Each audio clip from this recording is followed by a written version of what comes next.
Homenaje a Carl Gustav Jung.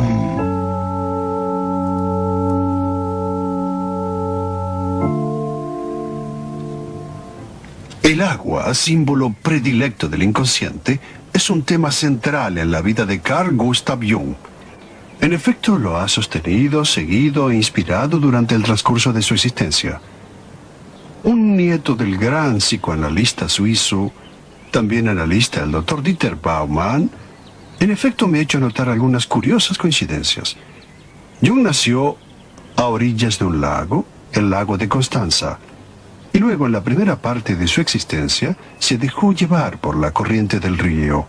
Parecía encaminado a una tranquila, demasiado tranquila, aunque prestigiosa carrera académica. Pero en Basilea él comenzó a nadar solo, contra la corriente, en busca de las límpidas fuentes de su propia existencia.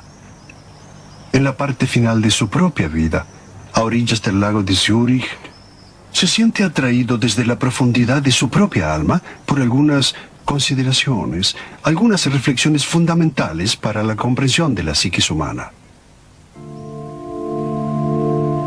Desde lo profundo del alma, de Werner Weick.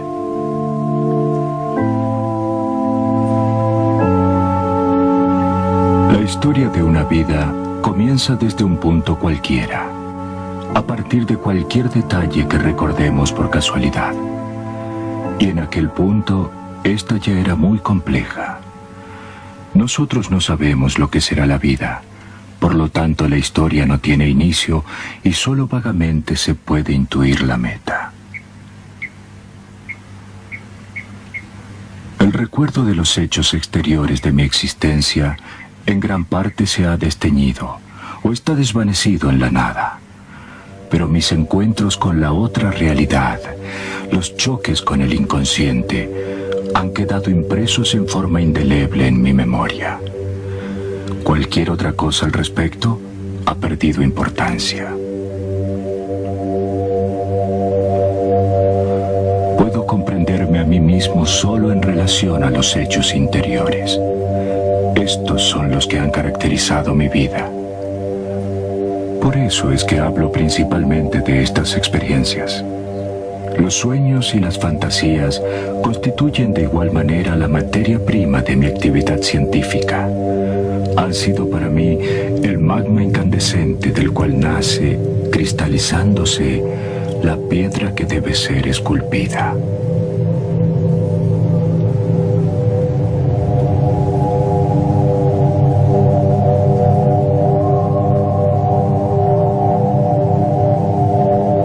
Mis recuerdos se remontan al segundo o tercer año de vida. Recuerdos fragmentarios, desilvanados, sin un nexo aparente, fluctuantes en un mar de incertidumbres. Sufría de indefinibles angustias nocturnas. Percibía presencias oscuras. Se oía siempre el ruido sordo de las cascadas del Reno, alrededor de las cuales existía una zona de peligro. Muchos se ahogaban y sus cuerpos eran arrastrados por la corriente. En nuestro jardín se asomaba una roca. Era mi piedra. A menudo, cuando estaba solo, iba a sentarme sobre esa piedra y comenzaba entonces un juego fantástico, más o menos de este tipo. ¿Soy yo el que está sentado sobre la piedra o yo soy la piedra sobre la cual él se sienta? No alimentaba dudas con respecto a que la piedra tuviese alguna oculta relación conmigo y podía estar sentado allí por horas, fascinado por su enigma. La piedra no tiene incertidumbres, no tiene necesidad de expresarse y es eterna, vive durante milenios, pensaba, mientras que yo solo soy un fenómeno pasajero que se conmueve en emociones de todo tipo, como una llama que se aviva rápidamente y luego se apaga. Yo era solo la suma de mis emociones y cualquier otra cosa distinta en mí era la piedra sin tiempo. Estaba constantemente en la búsqueda de algo misterioso. Me sumergía en la naturaleza. Casi me confundía en su misma esencia, fuera del mundo de los hombres. Hoy como entonces soy un solitario, porque conozco e intuyo cosas que los otros ignoran y habitualmente prefieren ignorar.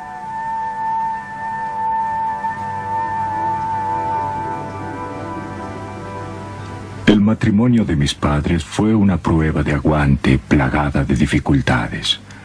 Ambos cometían los errores típicos de muchas parejas. Mamá era una madre óptima, pero estoy seguro de que en ella había dos personalidades, una inocua, humana, la otra inquietante, arcaica y despiadada. Despiadada como la verdad y la naturaleza.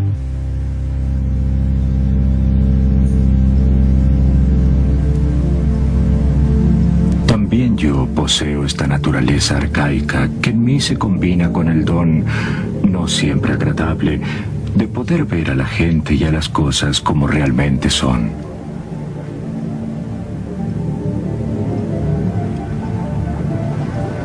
A los 14 años, durante las vacaciones, a los pies del Rigi, mi padre me puso entre manos un boleto y me dijo: «Puedes ir solo a la cima».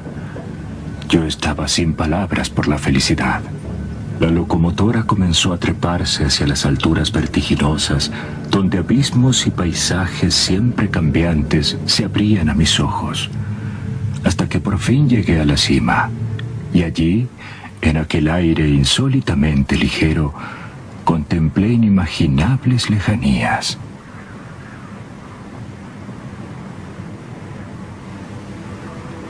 Sí, este es mi mundo, pensé. El verdadero mundo, el secreto, donde no hay maestros y escuelas, y donde uno puede ser sin tener que pedir nada. Todo era muy solemne, y advertía la necesidad de ser gentil y silencioso, porque me hallaba en el mundo de Dios. Aquí su mundo era tangible.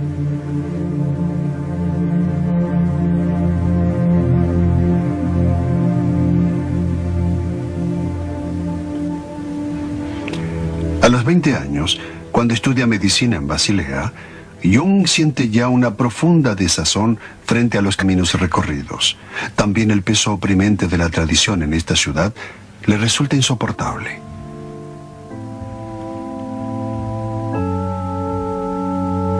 Jung realiza su propia elección profesional luego de la lectura de un manual de psiquiatría de Krafft Ebing. Por fin encuentra un campo de experiencia que recoge hechos biológicos y espirituales en la búsqueda de aquella unión entre psiquis y cuerpo que hasta entonces había sido el tema central de su vida. Jung comienza así a nadar contra la corriente, fiel a su propia estrella. Estudia psiquiatría, materia en aquel tiempo aún poco considerada.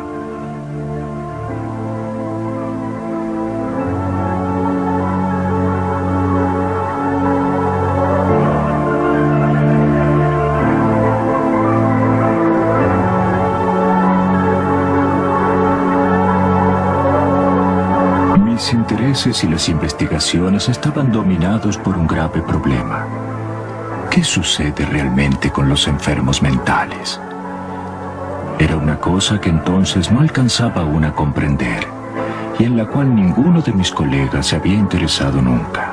Y en aquel momento Freud fue para mí de vital importancia, especialmente a causa de sus investigaciones fundamentales en el campo de la psicología de la histeria y de los sueños. Gracias a mi trabajo con los pacientes, me di cuenta de que las ideas obsesivas y las alucinaciones contienen un núcleo significativo. Esconden una personalidad, la historia de una vida, esperanzas, deseos. En un primer momento había adherido a la opinión de Freud, según la cual en el inconsciente se encuentran residuos de viejas experiencias. En cambio, mi experiencia real del inconsciente me inducía a creer que estos residuos no eran en absoluto formas muertas, sino que pertenecían a nuestra psiquis viviente. Pronto me di cuenta que como base para la interpretación era correcto tomar a los sueños tal cual son, y esta es su finalidad. Constituyen la realidad de hecho de la cual debemos partir.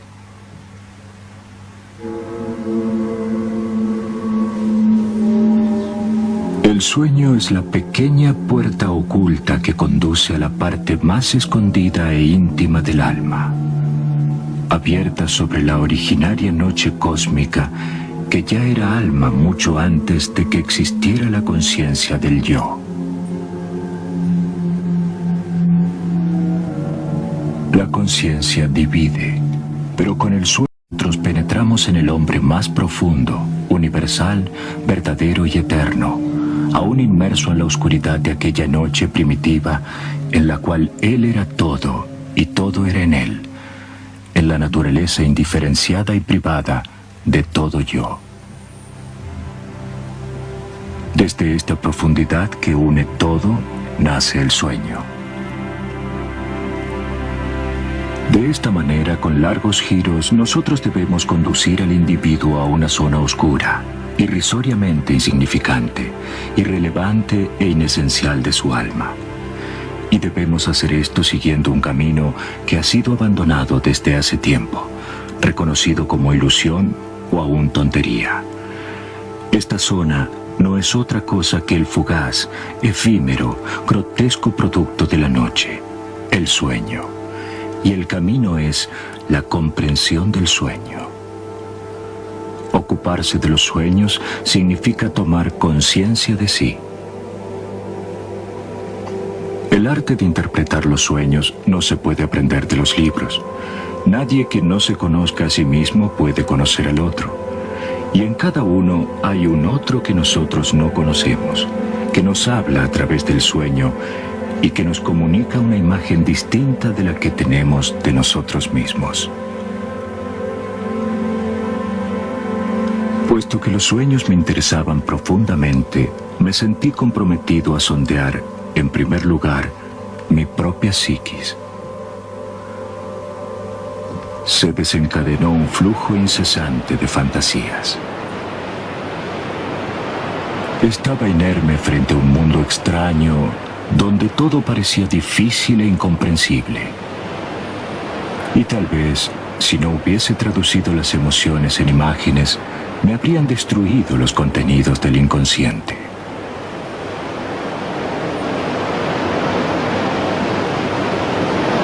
Para hacer frente a los asaltos del inconsciente, contaba con la gran ayuda de la certeza de estar obedeciendo a una voluntad superior. Y este sentimiento me dio fuerza mientras no pude dominar la situación. Escribí estas fantasías en el libro rojo, que completé con dibujos.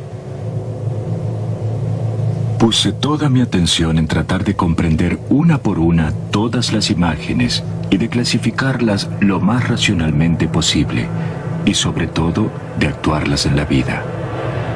Todas mis obras, toda mi actividad creativa surgieron de estas fantasías iniciales. La responsabilidad humana es grande con respecto a las imágenes del inconsciente. Equivocarse en la interpretación o eludir la responsabilidad moral que tenemos hacia ellas significa privar a la existencia de su integridad, estar condenados a una vida penosamente fragmentaria.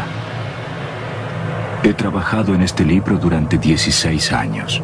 El observador superficial lo tomará como un absurdo, y realmente lo hubiera sido si no hubiese estado preparado para enfrentar la fuerza arrolladora de aquellas experiencias originales. Mi familia y mi profesión eran siempre una feliz realidad y una garantía de que yo era normal y real. Zu Abend, wenn wir geschaut, nachts an dem roten Buch gesessen, mit Tagen so gesessen im Gartenhäuschen und hat wahnsinnige Mühe, bis er die richtige Farbe hatte und so. Und die Abend nicht. Da hat man einfach gestaunt. Aber ich wäre froh gewesen, er hätte ihm ein bisschen mehr gesagt, was er eigentlich macht. Nicht? Aber ich konnte mir gar nicht vorstellen, was dort steht. Und erst, als seine Mutter gestorben ist, also meine Großmama, da hat er uns vorgelesen aus dem roten Buch, weil er schon 9 Monate vorher sich das vorbereitet hat, in seinen Träumen, die er aber dann nicht verstanden hat. Und da bin ich, glaube 15 gewesen, und das hat mich schon wahnsinnig beeindruckt, eben was er dort geschrieben hat. Nicht? Und dass es so etwas gibt, nicht? Dass man so etwas merkt, nicht nur im Voraus. Nicht? Ich habe es einfach akzeptiert, wie es ist. Ja. Ich habe den Vater nie anders also ich meine, außer der Ferien, habe ich eigentlich nie anders als arbeiten können. Wenn man so am Essen dran war, dann hat er einem so über die Brüder angeschaut und dann hat man schon gewusst, er hat sich etwas gedacht dabei. Und dann hat man das Möglichste vermieden, etwas zu sagen. Oder er ist noch ungeduldig geworden, weil er wahrscheinlich gern gehabt, man wäre mit dem Traum allein gekommen. Aber das hätte ich mir nicht einmal getraut. Nicht? Einfach denkt, er würde schon sagen, wenn das etwas wäre, wo man etwas könnte darüber sagen. Nicht? Ich meine, er hat ja sowieso mit den Jungen nicht gern über Träume gefunden, die haben jetzt anders zu tun. Er hat ja nicht den ganzen Tag über Psychologie reden. Ich meine, wenn er seine Leute hatte, dann hat er wahrscheinlich genug gehabt, dann hat er lieber etwas Einfaches gehabt. Man hat dann halt immer so für einen furchtbaren Kauz angeschaut. Und ich weiss, wo ich ins Gimmi kam und ich mich gefreut habe auf die neuen Freundinnen. Und da sind die Mütter zusammengesessen, ob sie ihre Töchter mit mir verkehren lassen, als Tochter von so einem. Das ist schon Psychiater, ist doch wahnsinnig anrüchig.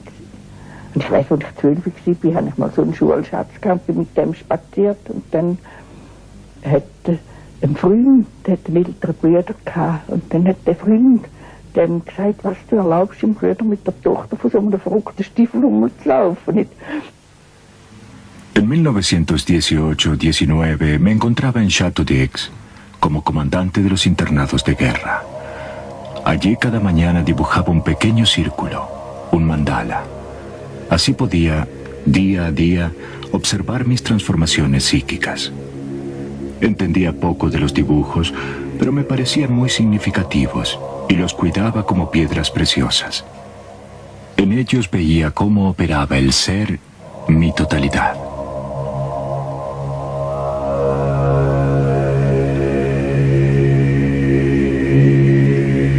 Vi que todos los caminos que había seguido, todos los pasos emprendidos, conducían siempre a un solo punto, o sea, el centro. Tuve cada vez más claro que el mandala es el centro, es la expresión de todos los caminos, es el camino hacia la individuación.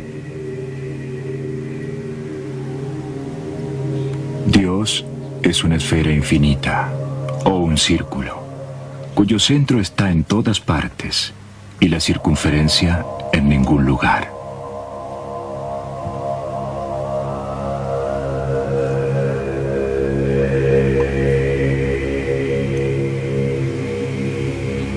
Se dedica muy poca atención a la esencia del hombre, o sea, su psiquis.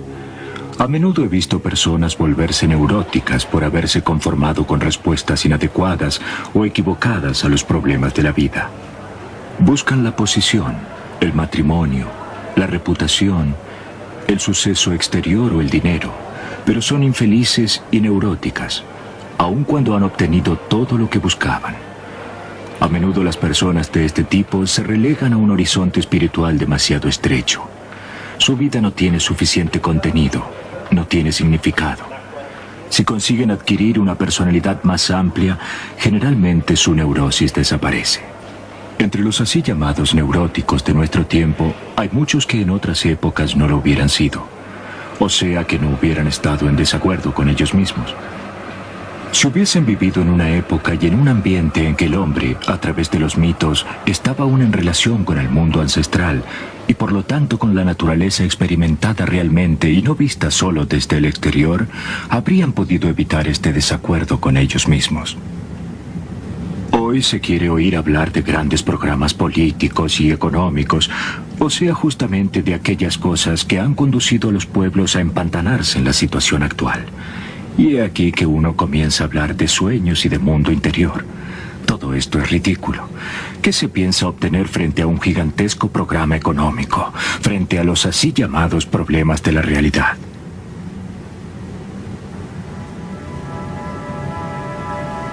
Pero yo no hablo a las naciones.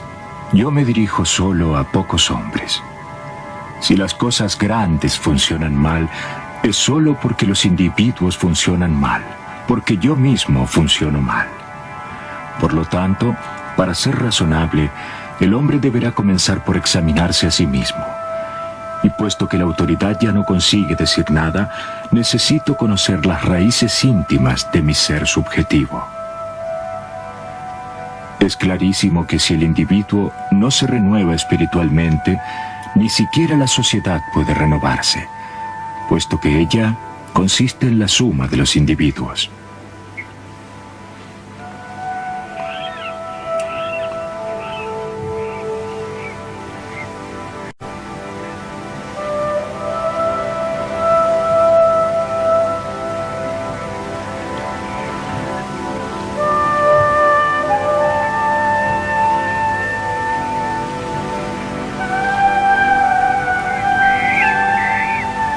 Gesegelt sind wir immer und er hat eben immer, er wäre eben nicht wie andere Leute gesegelt.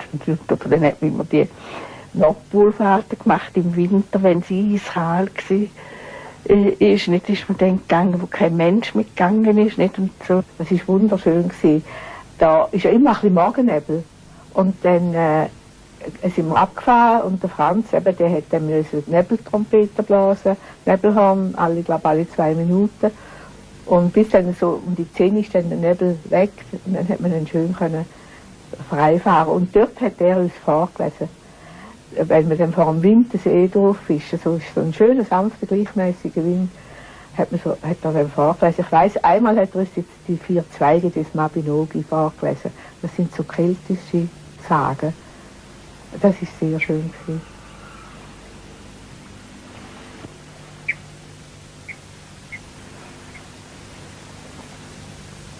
Segel habe ich bei ihm gelernt. Das war zum Teil eine harte Schule. Und wenn man in einer Flaute war, Lutz Neumann, dann hat er Nieto. gesagt, ja, jetzt müssen wir mit der Klampe, wo man die Ruder reinlegt, müssen wir ein bisschen rotteln. Dann meine ich, der Wind, will ja verrudern und dann wird er hässig und fängt an zu blasen. Und das ist noch ein Unsinn, aber vielfach hat es doch genützt. Und er hat dann gefunden, auch einen Unsinn muss man ernsthaft machen. Sonst ist es blöd. Nicht? Ich meine, er ist bereit, einen Unsinn mit uns zu machen. Aber dann muss man auch ernsthaft, der Unsinn gemacht werden. Denn es muss richtig gemacht werden. Und das ist, was man dann auch genossen hat. Und dadurch haben wir also schon viel gehabt. Und es ist auch erst jetzt im späteren Alter realisiert man eigentlich, was man dem Großvater gehabt hat.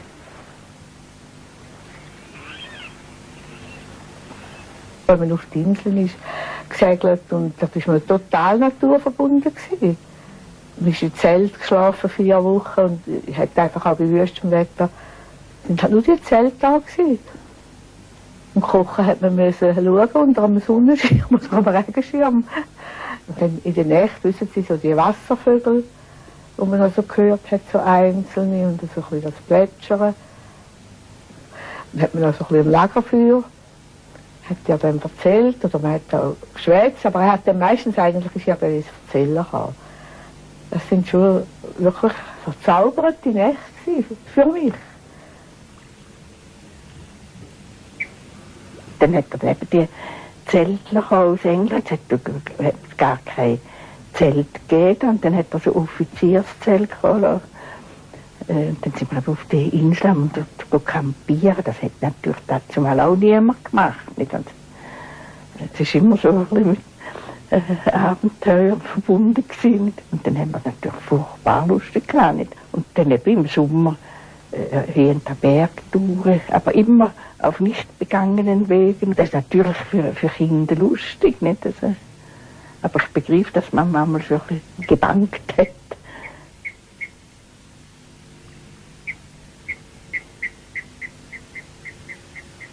er hat stundenlang einmal gekocht. Nicht?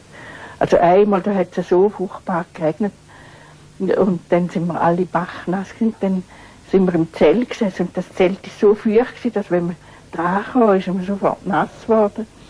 Und wir sind dann im Zelt und haben Spiele gemacht mit diesen Vätern und der Papa ist 7 Stunden gesessen und hat einen Hecht gekocht und hat wahnsinnig was alles, hat von einem Fischer dort einen Hecht gekauft und dann was er alles zusammengesucht hat, das Krötchen, wo er dran und dann ist er im Ölmantel und Wildwäsche oder Südwesterhut an dem Feuer gesessen und hat eine stundenlang gekocht. Und nachher hat er dann die Pfanne ins Zelt gebracht und wir haben dann den Hecht verzehrt.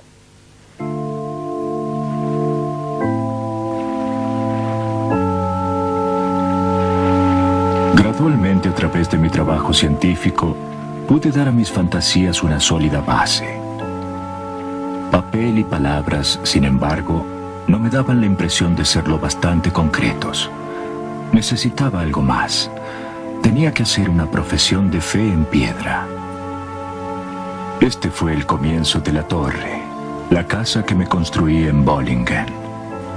Al principio no proyecté una auténtica casa, sino solo una especie de morada primitiva, de un solo piso. Debía ser una construcción redonda, con un hogar en el centro. Tenía en mente una cabaña africana donde el fuego, circundando por pocas piedras, arde en el medio. Las cabañas primitivas dan una idea de totalidad. Quería construir una morada que correspondiese a los sentimientos originarios del hombre. Así, en 1923, surgió el primer edificio circular, y cuando fue terminado, vi que era una auténtica torre. Er hatte immer die Idee gehabt von einem Turm. Nicht. Das ist wieder der Grinau, der Turm, wo der Doppel ist gekauft, aber den hat man nicht können. Und, aber eben, das so fest muss sein. Und auch die Bürgli, die er gemacht hat, die sind doch wie eine, der Bulling ist wie ein grosses Ding von diesen Bürgli, die er als Kind immer gehabt hat, dass es so kompakt ist und so fest, ja, dass man einen Schutz hat. Nicht. Ja, ich habe nicht verstanden, warum man so kleine Fenster hat will und so dicke Mauern und dann noch die Läden und alles hat immer wahnsinnig müssen zu. Es ist auch die Haustür zu. Nicht? Also, ich glaube, das ist, weil die Leute psychisch so offen sind und fast nicht können wehren, da Einströmen von fremden Einflüssen. Nicht? Und dass er da, dass er können schreiben, sich so ganz müssen abregen.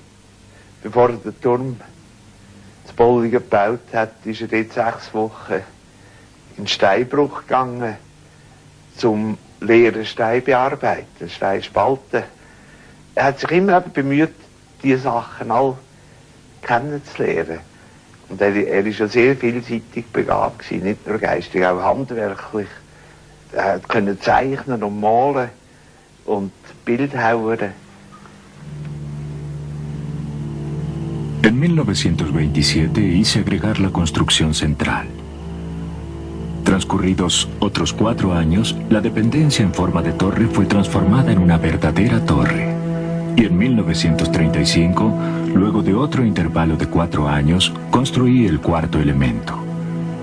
Así surgieron las 4 partes del edificio, y esto sucedió exactamente en el curso de 12 años.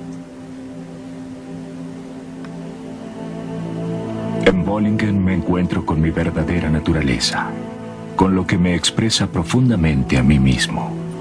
Soy, por así decirlo, el antiquísimo hijo de la madre.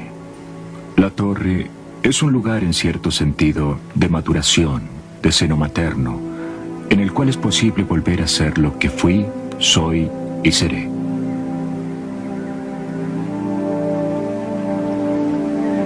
A veces me siento como si me expandiera en el paisaje y en el interior de las cosas, y como si viviera en cada árbol, en el movimiento de las olas, en los animales, en las nubes que van y vienen, en las cosas. No hay aquí nada que no haya crecido y no se haya desarrollado en el curso de los decenios, nada a lo que no me sienta ligado.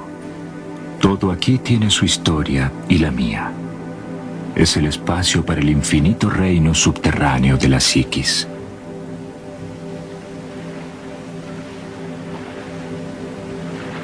Bollingen me circunda un silencio casi tangible. Se presentan pensamientos que se remontan siglos atrás y al mismo tiempo anticipan un lejano futuro. Se aplaca el tormento de la creación. La creatividad y el juego están uno junto al otro.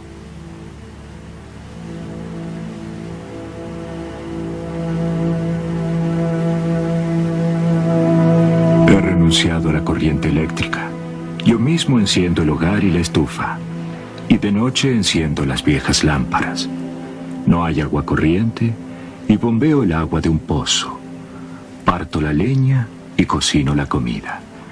Estos actos simples hacen simple al hombre. Y qué difícil es ser simple. Ich weiss auch gar nicht mehr recht, wer mir es erzählt hat. Aber jedenfalls ist er einmal dort draussen gesessen und ist dermaßen offenbar im Tao gsi, das heißt also im Einklang mit der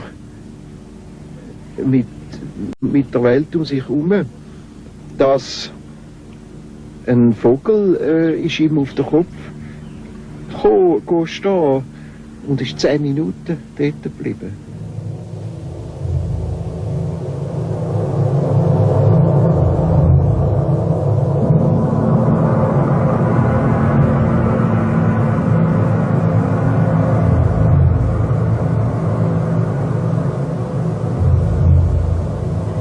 Am Anfang hat sie so gespuckt, das ist glaube ich mal allein. Ich glaube, das war ihm dann gleich ein bisschen unheimlich gewesen. Ja, und ich wäre auch nicht gerne allein dort. Ich habe allein in einem Zelt geschlafen und jede Nacht bin ich verwacht mit grosser Angst und habe das Gefühl gehabt, ein Mann steckt in den Kopf in das Zelt. Und ich habe jeden Abend die Schnür ganz fest verknotet, aber es ist immer wieder passiert. Und dann, wenn ich es erzählt habe beim Morgenessen, hat mich mein Vater natürlich sehr ausgelacht. Und dann bin ich dann einmal wütend geworden und er hat gerufen, ich verstand überhaupt nicht, dass du da ein Haus anbaust, da hat es ja Leichen im Boden. Und dann ist natürlich noch mehr gespottet worden. Und dann habe ich geheiratet und bin nach Deutschland und unterdessen hat dann mein Vater einen Anbau gemacht an das Haus. Und dann hat er mir geschrieben, du hattest doch recht, eben, es hat doch Leichen im Boden. Dann haben sie eben das Skelett von dem Soldaten ist so drin, so weiter dort. Und hat eben eine Kugel im Ellenbogengelenk. Und dann hat mein Vater immer richtig Grab gemacht und hat drüber geschossen mit dem Revolver. Und hat den Stein gemeißelt, dem unbekannten Soldaten. Und also ich habe seither nie mehr Angst gehabt dort. Nie mehr.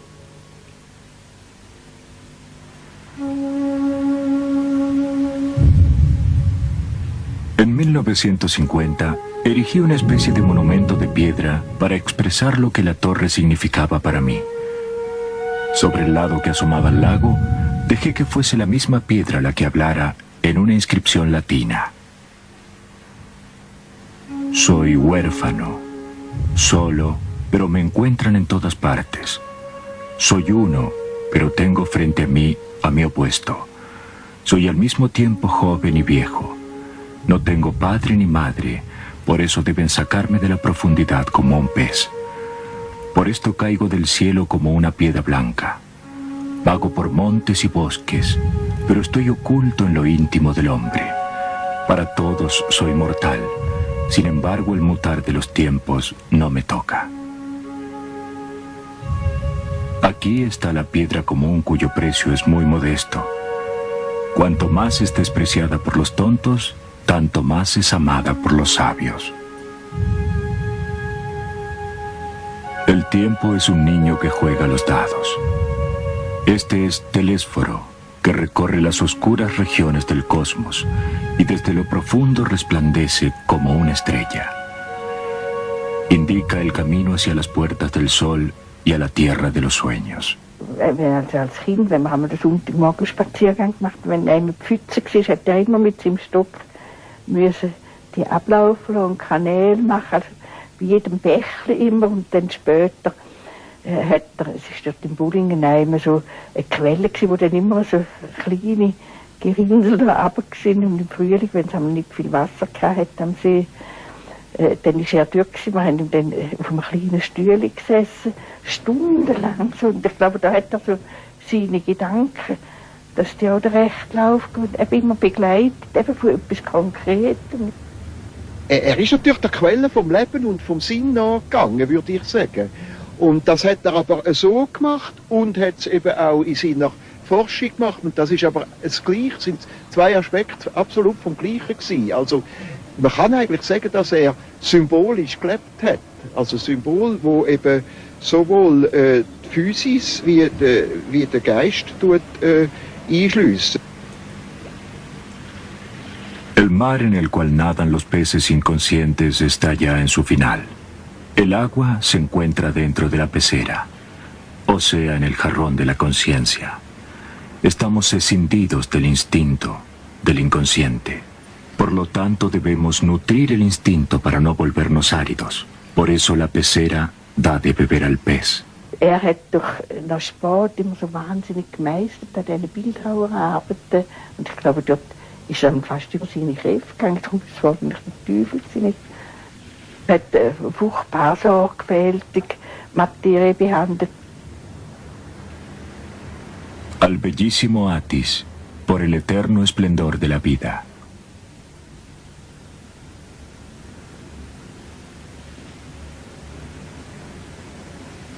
Die Intellektuellen hat den schon aufgeregt, wenn sie so Fragen stellen, wenn sie so wahnsinnig so.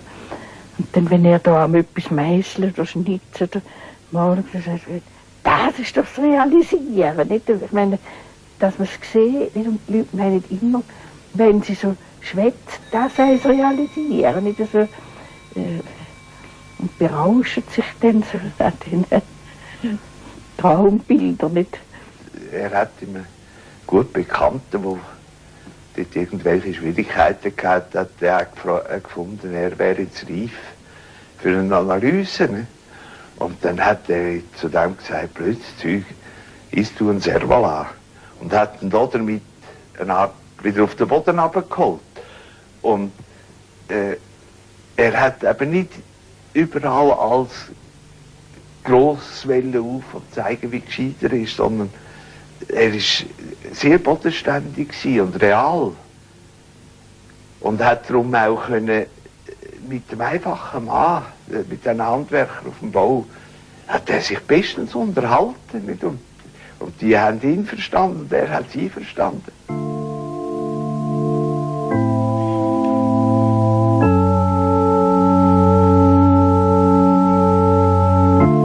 Jung estaba dotado de una intuición formidable que le permitía captar la finita variedad y la centellante indeterminación de los fenómenos psíquicos. En Ascona, durante los encuentros de Eranos, Jung confrontó sus propios descubrimientos y las investigaciones nacientes con las disciplinas científicas más dispares. Alrededor de la célebre mesa redonda se reencontraron algunos de los espíritus más iluminados de este siglo. Jung nos ha dejado un número imponente de libros sobre su aventura analítica y filosófica. Estaba de tal manera anticipado a su tiempo que recién hoy comenzamos a intuir su impronta revolucionaria. Ciertas intuiciones suyas solo son comprensibles en la perspectiva de siglos. Pero, como él mismo dijo un día, todo lo que tiene valor es costoso, exige mucho tiempo y requiere mucha paciencia. Jung a menudo es mal interpretado. Tal vez lo comprende solo quien ha podido poner en discusión todas las cosas aprehendidas y creídas durante su vida, y por lo tanto está obligado a replegarse sobre sí mismo y a buscar sin prejuicios en los rincones más escondidos de su propia alma indicios que le muestren un posible camino.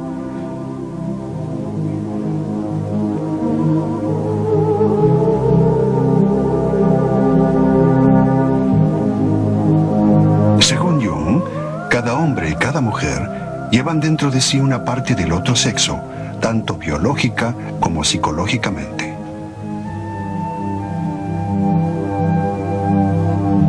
La mujer escondida en la psiquis del hombre y el hombre escondido en la psiquis de la mujer actúan, por así decirlo, como puentes y mediadores hacia las zonas más profundas del inconsciente. en el transcurso de la vida, asumen una función de guía hacia la exploración de sí mismos.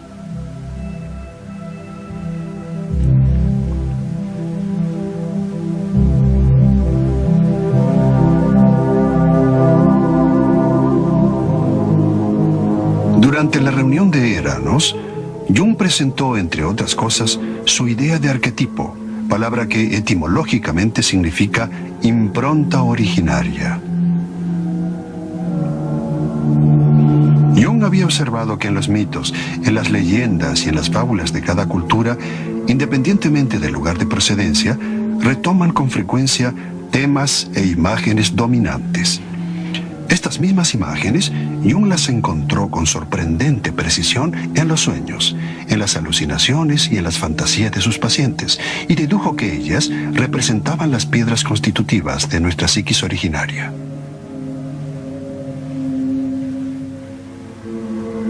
Para Jung, así como el cuerpo, también nuestra mente tiene su historia. En el inconsciente, así como en el cuerpo, se depositan elementos del pasado. Explorando, por así decir, esta sedimentación, a veces conseguimos volver a unir la conciencia con sus orígenes profundos, a su pasado lejano, a sus raíces.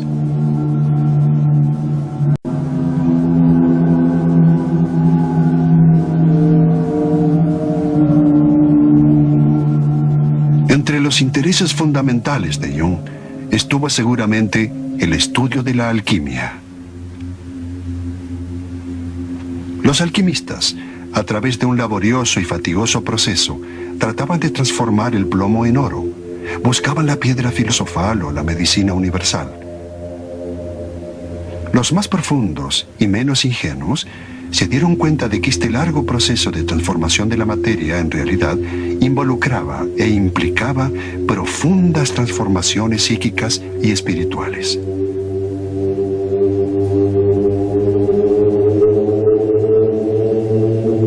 Es mérito de Jung el haber descubierto que, para quien la sabe leer, la obra del alquimista es una especie de libro abierto sobre los complicados procesos psíquicos de transformación, muy similares a los que acontecen en el inconsciente del hombre moderno. Según Jung, el alquimista, proyectando su propia psiquis sobre la materia sobre la cual trabajaba, trataba a menudo, inconscientemente, de superar la conflictividad de su naturaleza y de alcanzar su unidad interior. Así robaba a la materia aquella chispa de luz y de espíritu que podía dar sentido a su larga fatiga, que es exactamente lo que hace el analista con la materia en bruto del inconsciente. Fundamentales en la obra eran las así llamadas bodas alquímicas, que desembocaban en la formación de un hombre total, completo.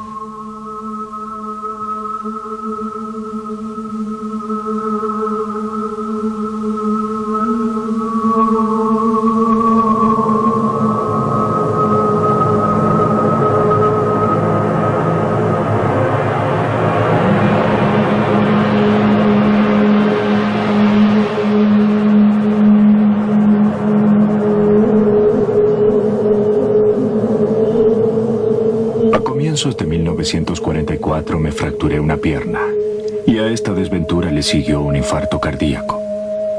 En estado de inconsciencia tuve delirios y visiones.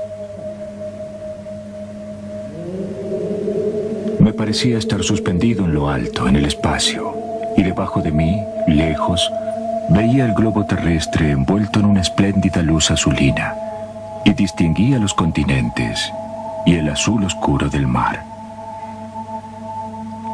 En muchos puntos el globo parecía coloreado o manchado de verde oscuro, como plata oxidada.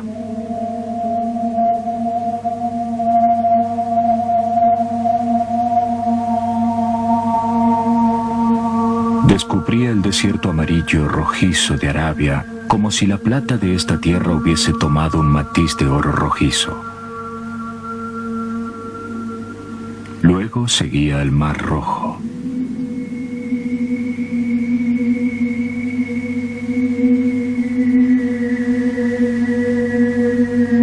Sabía que estaba a punto de dejar la tierra. a corta distancia un enorme bloque de piedra. Estaba suspendido en el espacio cósmico, y yo también fluctuaba por el cosmos. Algunos escalones conducían a las puertas de un templo. Tuve la sensación de que de repente me hubiese sido quitado violentamente todo el pasado. Sin embargo, algo quedaba. Era parte de mi historia personal y advertía con certeza: esto es lo que soy. Esta experiencia me daba la sensación de extrema miseria y al mismo tiempo de un gran desvanecimiento. No había más nada que yo quisiera o deseara. No subsistía más el lamento por algo que hubiese desaparecido o que hubiese sido sustraído. Al contrario, poseía todo lo que yo era y solo esto.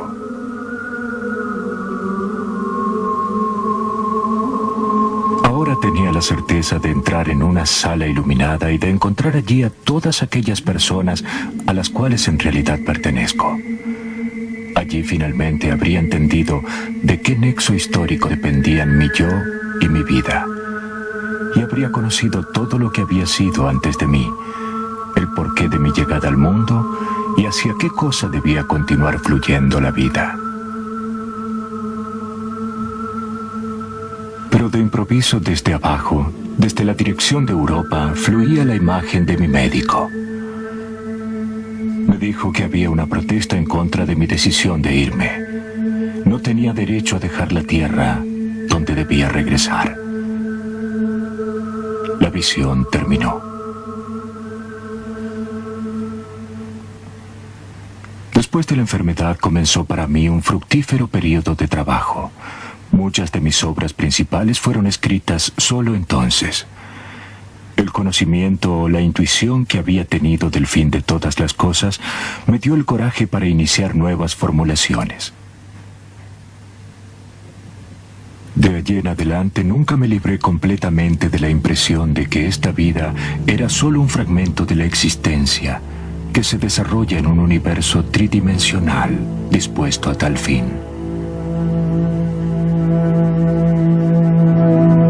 Aún evitando la palabra eterno, puedo describir mi experiencia como beatitud de la condición no temporal, en la cual presente, pasado y futuro son una sola cosa.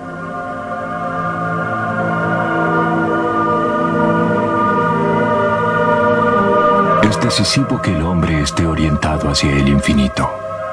Es el problema esencial de su vida. Cuanto más un hombre corre detrás de falsos bienes y cuanto menos sensible es a todo lo que es esencial, tanto menos satisfactoria será su vida. Se sentirá limitado, porque limitados son también sus fines. Si conseguimos comprender y sentir que ya en esta vida tenemos un vínculo con el infinito, nuestros deseos y nuestras actitudes cambian. Pero podemos alcanzar el sentimiento del infinito solo si estamos diferenciados al máximo nivel posible. Si sé que soy único en mi combinación individual, y esto es limitado, puedo tomar conciencia también de lo ilimitado. Por lo tanto, el hombre necesita como primera cosa conocerse a sí mismo, mirando sin reticencias cuánto bien puede hacer, pero también de cuánta infamia es capaz. Cada uno está seguido por una sombra. Cuanto menos integrada está en la vida consciente del hombre, más negra e intensa se vuelve. Nadie está fuera de la negra sombra colectiva de la humanidad. Por lo tanto, está bien tener una imaginación del mal, puesto que solo los tontos pueden descuidar las premisas de la propia naturaleza. Han sucedido y aún suceden cosas terribles, pero son siempre los otros los que las han hecho. Nosotros, en cambio, llevamos en nuestro ser, invariables e inamovibles, la capacidad y la inclinación a repetir cosas similares. Somos, por el hecho de ser humanos, criminales en potencia.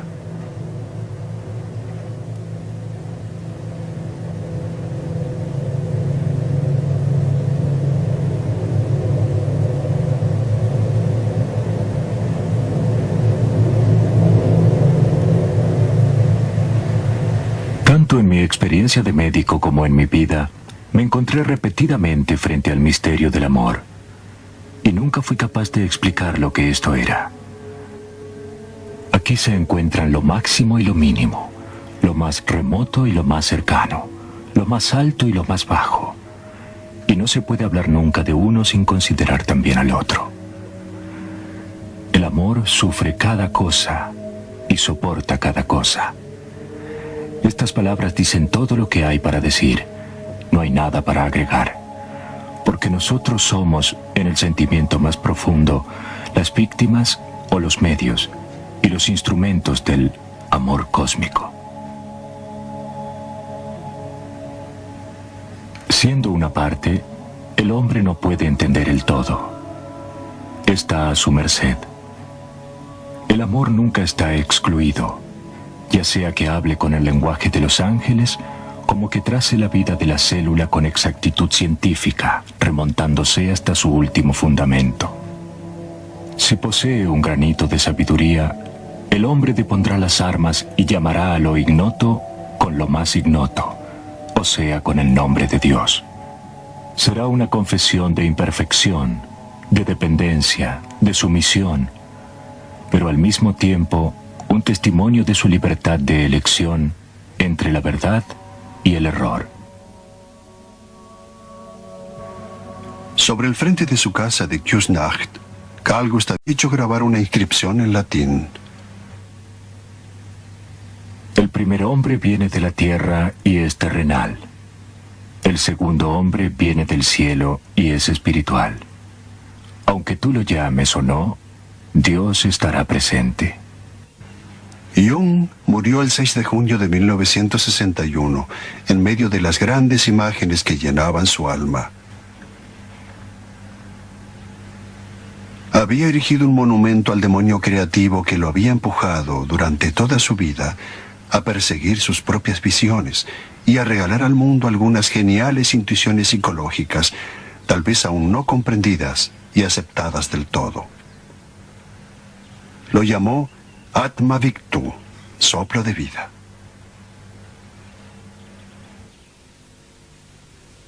Die letzten 24 Stunden ist einfach so da gelegen. Aber wenn man angelangt hat, hat er also nicht mehr reagiert. Er ist schon so weg gewesen. Und die letzten Atemzüge sind so wunderbar gewesen, also, dass ich dachte, man darf gar nicht ruhig sein. Und dann ist er eben dann, der blitzt, plötzlich der Donnerschlag, wo der Blitz in die Pappe gefahren ist, was heiter Himmel, der verrückt sind.